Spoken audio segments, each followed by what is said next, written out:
States of America, and to the republic for which it stands, one nation, under God, indivisible, with liberty and justice for all.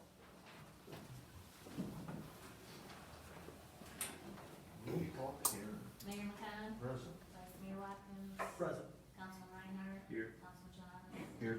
Councilman Duke. Present. Public comments. Scott, would you like to go city? I know you got another meeting tonight. Yeah, sure. We had our annual budget meeting for the Bronson Area Fire Association several weeks ago.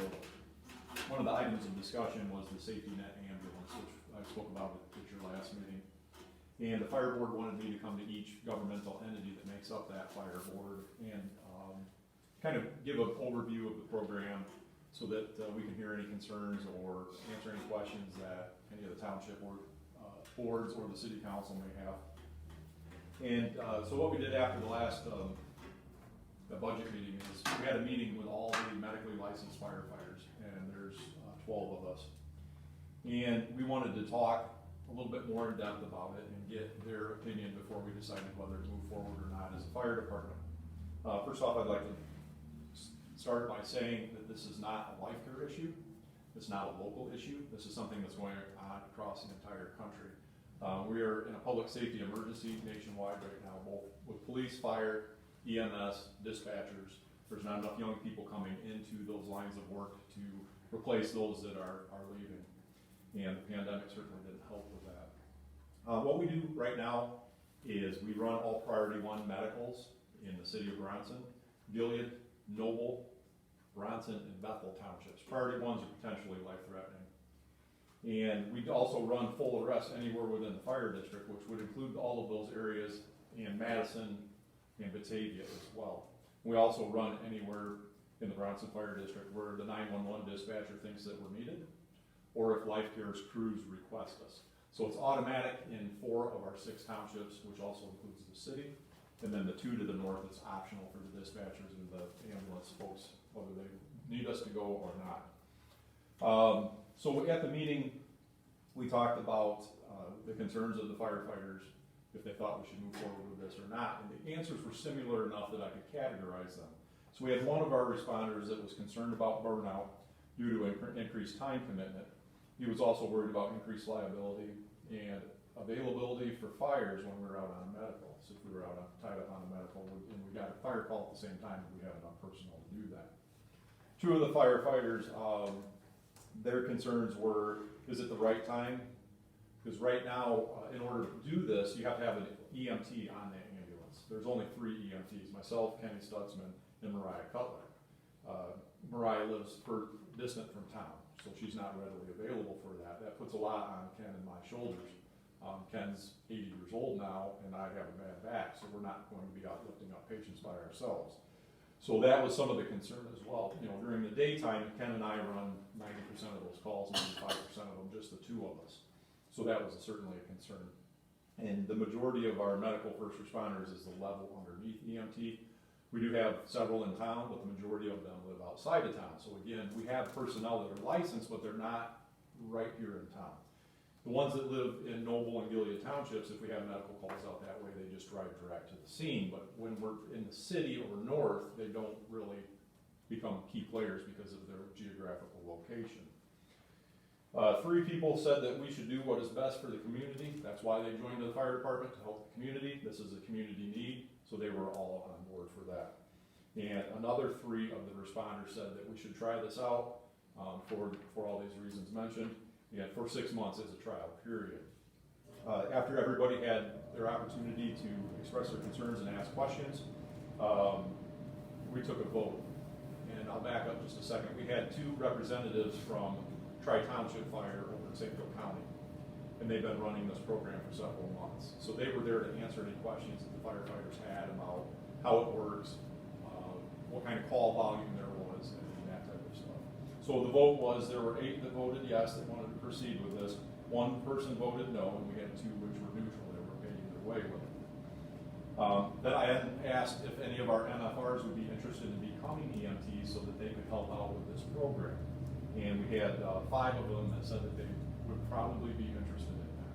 So So, I did have a question from one of the township supervisors who would pay for that. The state budget that just passed has $30 million in it for EMS recruitment and training. So the last people that we ran through a medical school, we received grant funding to pay for that, and they're actually amping that grant money up. So I don't think it's going to be a problem about getting that schooling paid for. After we took the vote, I asked the responders how do they envision this working, and what kind of parameters did they want to see on it. And they decided that they did not want to go on priority 3 calls. Right now, we don't run priority 3s. Every great once in a while, we will get dispatched for them. Priority 3s are typically my arm hurts, or I fell down, I can't get up, I just need help off the floor, that type of stuff. Not life-threatening. So we don't want that to become a normal thing that we respond on, because again, that would lead to burnout.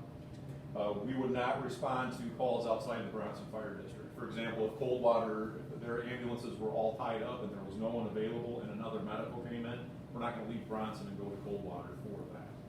The only exception would be what's called a mass casualty incident. Let's say a 3 or 4 car pile up, you've got multiple patients that are critically injured, or an airplane crash where there's multiple patients, anything that overwhelms the system. If Coldwater or another neighboring fire department were to need us for something like that, we would respond to a mass casualty incident. Right now, Life Care pays $200 is their arrangement with Tri-Township. So when their safety net ambulance is activated, that's how they reimburse. And basically that's to try to negate any increase in expenses to the fire department for doing that. There would be times where we would be activated. That basically means there's not another ambulance readily available, and we may end up transporting that patient. At other times, we may get to the scene and determine that in the best interest of the patient, we can load them in that ambulance and take them to the hospital. That's the whole gist of this program. We run medical first responder right now, but we don't transport that patient. So we're going on these calls, most of them already. And we stay there until the ambulance gets there, we assist them, we take care of the patient until they arrive, if we happen to meet them. Sometimes they meet us, and they do the transporting to the hospital. This would basically be taking one of Life Care's older rigs. They would give that to us. They would take care of the maintenance. They would take care of the licensing and the insurance. We would buy the fuel for it, and we would take that on our medical calls. That way, if there isn't an ambulance readily available, or if they get diverted to a different call, or whatever the case is, we have that capability of scooping them up. We would simply take them to the nearest care facility, which most of the time would be ProMedic and Coldwater. So that's kind of an overview or a rundown of the program and what the firefighters thought about it. We are going to get back together as a fire board. We'll have an emergency meeting and take a vote on that and make that determination. So just information for you. Also, Steve Frisbee, Vice President of Life Care, is here, and he can answer any questions about the program as well. Any questions for me? Just a little more background. About 40% of our full-time positions for EMTs and paramedics are unfilled. We're not much different than anybody else across the country. So it truly is a national crisis of having the bodies to be able to staff the ambulances that we need to staff. There's growing partnership talks in this county about helping solve the problem.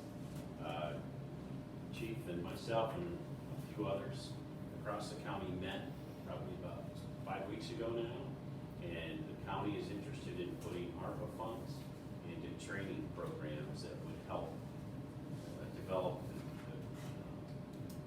the level of employees that we would love to see from Branch County and the surrounding area. It's much more easier to produce ambulance, what we call a unit hour, when there's local people. In Branch County, for the longest time, we had a lot of local people, but a lot of those people have gone on to other jobs or have retired. So the county's looking at those ARPA funds as a potential source to help us and help the county and the residents in the long term through training. So we just are completing this week an EMT Academy in Battle Creek, and we did that in conjunction with 2 other groups, actually 3. It's going to cost us about $150,000, but it's going to yield us 7 employees most likely. So we're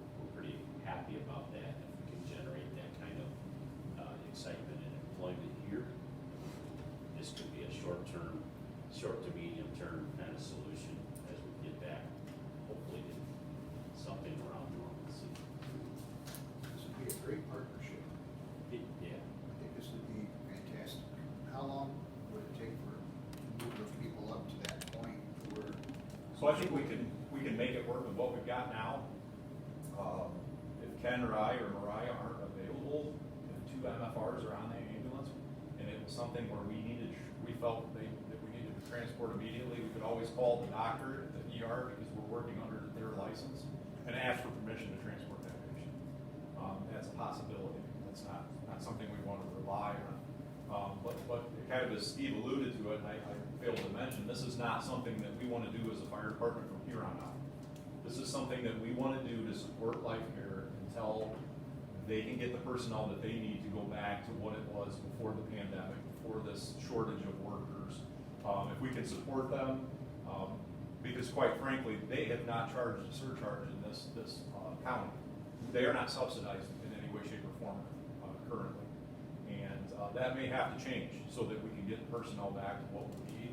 But we want, what our intent as a fire department is to support them, support our people, our taxpayers, and make sure that they're taken care of in the meantime. So it's not we have no interest in becoming an ambulance.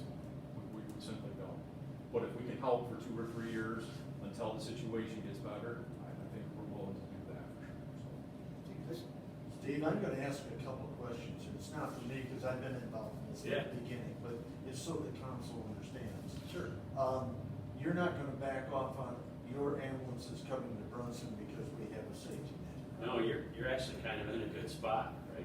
So we float resources everywhere that we have available, and often Brunson, said it wrong. I can't believe I did that for you, call. And so they're often, you see them here, and that'll continue. We don't expect that even with these 7 new employees and other people coming in, it's not gonna backfill. I mean, we have that 40% of our staff to backfill. So it's gonna take a little bit of time. Scott mentioned that 2 to 3 years. I'm hoping a little bit shorter. But no, it won't really affect what, as Scott said, we're coming here for an ambulance call, and we're coming from a long way, and all of a sudden there's another one. We know that then, okay, we've got that ability for the safety net to handle this call, but we're not gonna back away resources from Brunson in any way. And you're gonna train the firefighters at Brunson to operate the ambulance to your protocols, correct? Yep, so we have black box technology on all of our ambulances that monitors the driver's performance and safety. So it monitors how they start and stop and how they corner and top speed. So, and we will train them in how to manage that driver situation safely, because the worst person that's at risk in the back of the ambulance is often the EMT or the paramedic who's floating around without any restraint during part of that transport. Yep. So, and again, I think this is a fantastic thing, and, I'm very grateful that you guys are doing that. It's not a long-term solution. Is there an end date? A lot of times when things get left open, it just carries on, and there's nothing to close it out. Is there an end date in sight or something that we're shooting for? I mean, I know 2 to 3 years, but, if we come up on 2 years and we know that there's another year, is there something additional that you guys are gonna do as far as recruitment or something along that line, I guess? Yeah, so our goal is to not have it long-term, and the contract is structured that either one of us can walk away from it. So if you guys, as a city or the fire board says, hey, we just can't do this anymore, they can walk away. So the beauty of doing it together is if Scott said, we're gonna put an ambulance on duty to help Life Care, Scott would have to come up with staffing for 24/7, 365. And that is a burden on you folks and the folks within the fire department especially. But because it's our ambulance and our license, it doesn't have to be available 365, 24/7. Every ambulance we own is not on the road. It never has been and never the same time. We just have to produce one ambulance to meet the licensure level of the state. So if Scott says, we don't have staff today, okay, we know that we're operating today without that backup. And if Scott says, we've got staff for the next week, okay, and we'll plan that out as well as we can. But that's Scott and his staff's responsibility, and we don't interfere in that, and if they call and say we're not available, okay, we got that, so. So the purchase of the ambulance would be one of your Yeah. older ambulances. Yeah, we're gonna take one of our ones that's coming out of, primary service and put it here. Gotcha. Yeah. Then you guys would still be in charge of all the ambulance.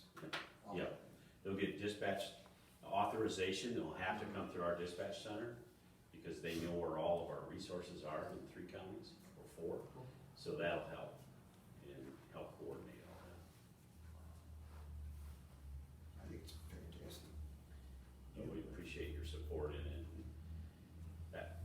We have a common thing, and Larry's part of that, and he understands that we help people, that's what we're here for. And the goal is to help people, and not worry about who's getting the credit, who's getting the blame, just take care of people until we can get through this crisis, and do the best thing, and do the right thing, and I think this is, so, I appreciate your support. Didn't Sturgis, didn't they kind of go with their own ambulance, run a service over there? Yeah, so they took all their ARPA funds and spent them all on EMS. They went out of business, in 2007, I think it was, and I bought all of their equipment, thinking they'd never get back in it, because they were losing their shorts financially. Long-term, they absolutely got crushed. And, their city commission, their firefighters, and the city manager, I think he got kind of put into a tight spot, and they wanted to do something for their citizens as well, and they felt like, at least for the short term, they could operate their own ambulance service. And with ARPA funds, that looks great, but when it comes down to, you'd have to start accounting for all your costs in the future, I don't know that it's gonna be a long-term thing. That's their decision. There's more of a trial and error for them. Yeah. Yeah. That's what I thought. I don't have any more questions, anybody else? I think the consensus is here, we're all willing to move forward supporting the fire department and the fire board and life care. Absolutely. Yes. Yeah, That's the Thank you. consensus. absolutely. Yeah, we appreciate it. Thank you for your time. Anything we can do, Good seeing you. certainly. Thank you. And if you guys wish to move on, or do you have more to talk about, I'm good, thank you, sir. feel free to move on. All right. Thank you. Thank you, Scott. Consent agenda. Nothing to add. Does anybody have any questions or concerns? Anybody like to entertain a motion? Make a motion to approve the consent agenda. Motion, do I have a support? I'll support it. Okay. All those in favor say aye. Aye. Opposed, same. Passes. New business, Brandon. Yes, on June 21st, the city's engineer and city staff met with representatives from Eagle to discuss moving a couple of dates around to better fit our plans for meeting the requirements of the administrative consent order.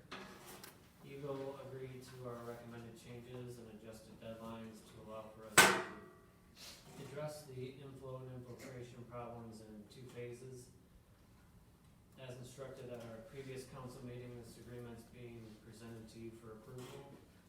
Phase 1 projects must be completed by December 29th of 2025, and Phase 2 projects must be completed by December 29th, 2029. So looking for approval and authorization for me to sign that agreement on behalf of the city.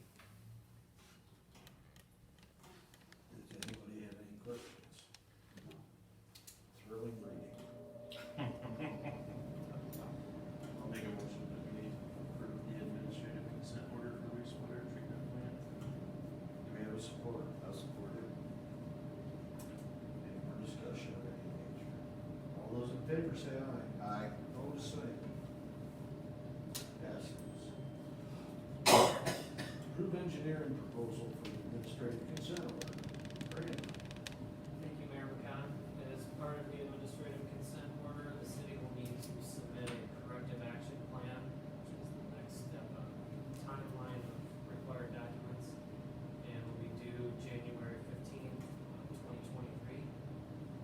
The corrective action plan shall describe projects to address the issues identified in paragraph 2.8 of the consent order and sets a schedule for proposed improvements. The report will need to include a wastewater treatment plant capacity analysis, hydrogeological study, flow study, and wastewater system evaluation. The engineer will develop a list of projects identified within the various reports to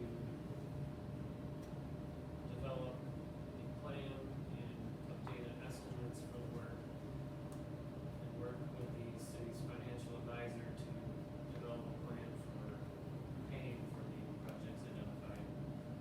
Brian Newhoff will perform these tasks on a not-to-exceed basis of $12,000, time and material basis, as I mentioned, not to exceed 12,000. Questions on that?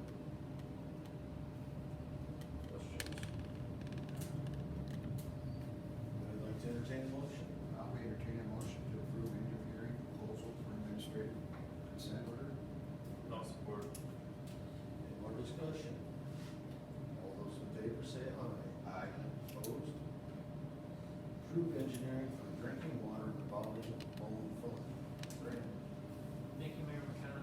Brian Newhoff has submitted a proposal for the preparation of a project plan for submission to the Eagle Drinking Water Revolving Loan Fund. This will allow us to be eligible for a loan and potential grants from the revolving loan fund. Looking at funding the replacement of lead service lines and to also replace our 1930s 4-inch water main, which we still have several sections that have 4-inch. Excuse me. This would not lock the city into moving forward with the project, but would tell us a grant amount, potentially a loan forgiveness amount tied to that. Work would include submitting the intent to apply, the disadvantage worksheet, identify projects and priorities, work with city staff to refine projects, prepare project plan, and evaluation and mitigation of environmental impacts. Proposal is not to exceed amount of $28,000. Questions on that? So this is the, unfortunately, we have to agree to go with this, when we do this study, and if we don't get a loan forgiveness, and we don't approve this, we're out the money anyway, essentially, right? Yeah. So this is all part of that consent order agenda that we spoke about. No, this is for the drinking water side, so that would be tied to the ACO. But, since they're supposedly pumping a lot of money into these programs, that will be a good time to try to apply, because there's potentially significant grant amounts that we may qualify for. Yeah. Fortunately, you gotta spend the money to find out where you're gonna be. Any other questions? I'd like to entertain a motion. I'll entertain a motion to approve engineering proposal for administrative consent order. Have support.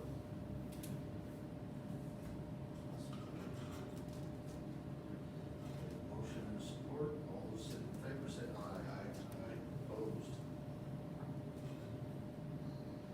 Approve engineering for clean water state revolving loan fund and USDA work plans. Brandon.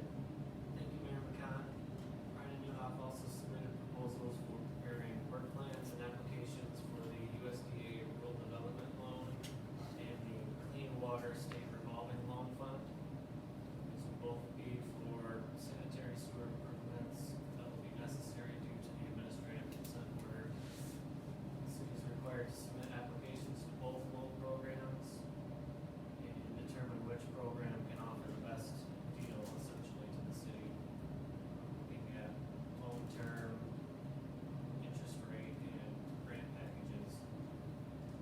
program has different requirements resulting in different proposals for each one. Cost to prepare from the USDA would be $26,000. Clean Water State Revolving Loan Fund, which is the sewer side of the EGLE programs that they offer, is $53,000 for a total of $79,000 for sewer loan, potentially grant applications. Question?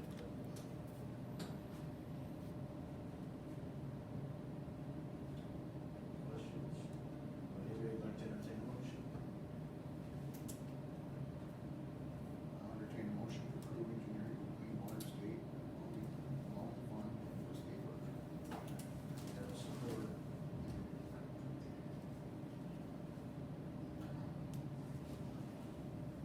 Support. It's not like you have a choice, folks.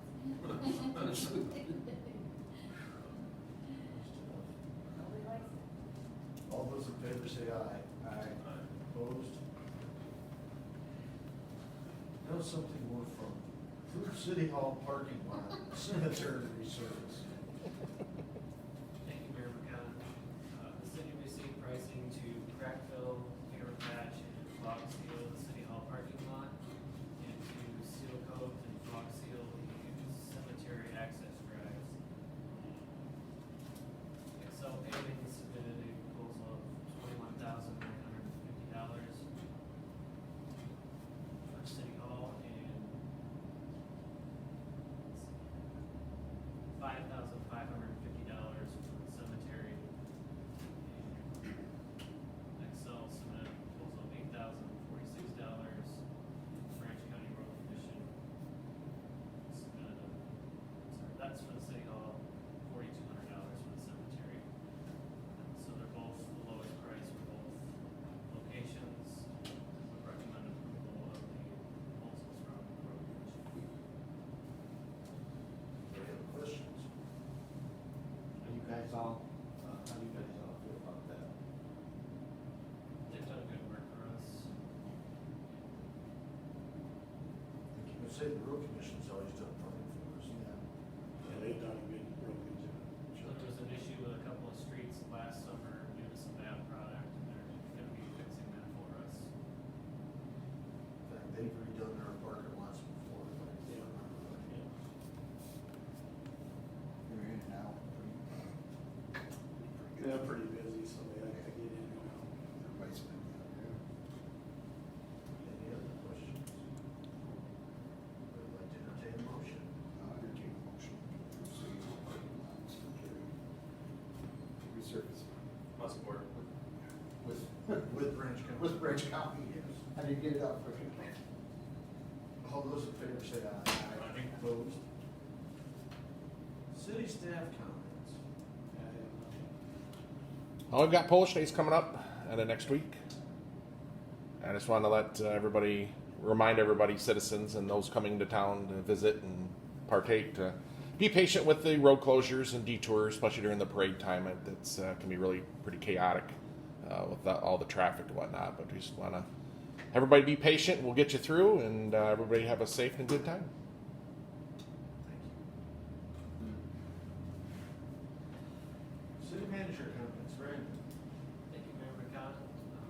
Recently signed the plumber's environmental contract for the potholing of service lines, which will begin in August. The work will take about 2 weeks to complete, and they have 2 weeks scheduled for restoration work following that. They will be hydro excavating at both sides of the curb stop to determine the type of materials the service line is made of. Some concrete and asphalt repairs will be necessary with certain properties. Anything containing lead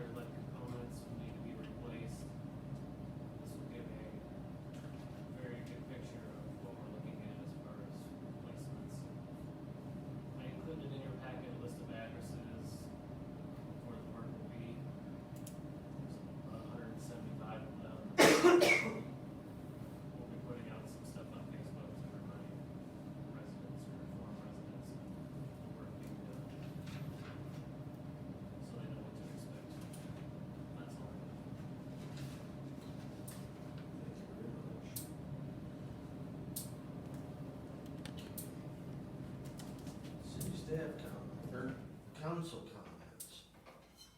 Rick? Yeah, let's start out with Steve kind of touching on Polish days. And I'd like to see, not so much the police have to do all the work trying to keep people safe, but I'd like to see parents watching their children. Friday, we've got Kids Day, we've got pebble poles, kids are dodging, traffic's coming, like Steve said, coming through 12, down 12, looking to see what's going on, there's a lot going on.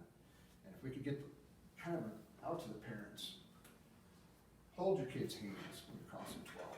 Kids don't need to be riding their bikes across 12 when they're young, walk them across. And the other thing is the parade. I've been in I had like 4 years in the parade. When the parade goes good, once they throw out some candy, which is understandable, the kids go out into the street to redeem what they get. They don't go back to the curb, a lot of them. You know, I've drove through there. You know, we got fire trucks going through, we've got tractors going through, we got big equipment. Parents need to say, you need to come back, you know, and you can't be just standing, because they're like, here's the edge, and then here's the kids, they're way out here. You know, I've pulled their veterans for many years, and you know, we need to get that out. Parents, you're responsible for this, you know, and the kids need to be watched over, especially that parade. Steve's got great officers, he's got a great team, but they can't do it all, you know? It's a matter of being safe. And flowers downtown are beautiful. You've done a great job. Chuck, your people, I see them out there watering them. We keep them fed, yep. They look good, real good. Town looks great. Your people have done a great job. And you, ma'am. Congratulations on your retirement, and thank you for all those years in nursing, and through all the COVID. Because you put in a lot of weekends and a lot of overtime that you weren't home. You and all the other ones that retire now. Thank you. Thank you. Yes, thank you. Okay, Joe. Well, I'm not gonna say anything, but I can say congratulations on your retirement now, so, well done. That's it. Bill. Congratulations on your retirement. That, I'll keep it short and sweet. Wow. Matt? Yeah, other than congratulations, I don't have anything. Okay, well, then it's my turn. Congratulations. As you see, the SAW grant is paying off for us now, because with all the things we got coming up here that we just went through, that built a pretty good foundation for things to move off from. And it will help us move forward in hopefully getting grants. So, Brandon, I know you and your staff worked hard to get that done, thank you. If anybody reads Chuck's report, you'll notice how many gallons of water was treated and how many gallons were pumped. And it's over 3 times the gallons that was pumped that we have to treat. That shows you just how big a problem we have in our wastewater system. And that's gonna be addressed here. And it's not gonna be cheap. There's gonna be a lot of hard work, and people are gonna have a lot of patience, because there's gonna be a lot of heavy equipment moving around once we do get moving into that situation. And it's a ways out yet, but it's very well needed. The system was put in 55? The treatment plant, yeah, 55. So, as you can see, it's maintenance. It's stuff that has to be done, so. Here again, Polish Festival Days, we need everybody to stay safe. Rick, yes, thank you for bringing that up. But it's everybody's responsibility to look out for everybody else too. So, with that being said, that's all I have. entertain a motion to adjourn. I'll support. All those in favor? Say aye. Away we go.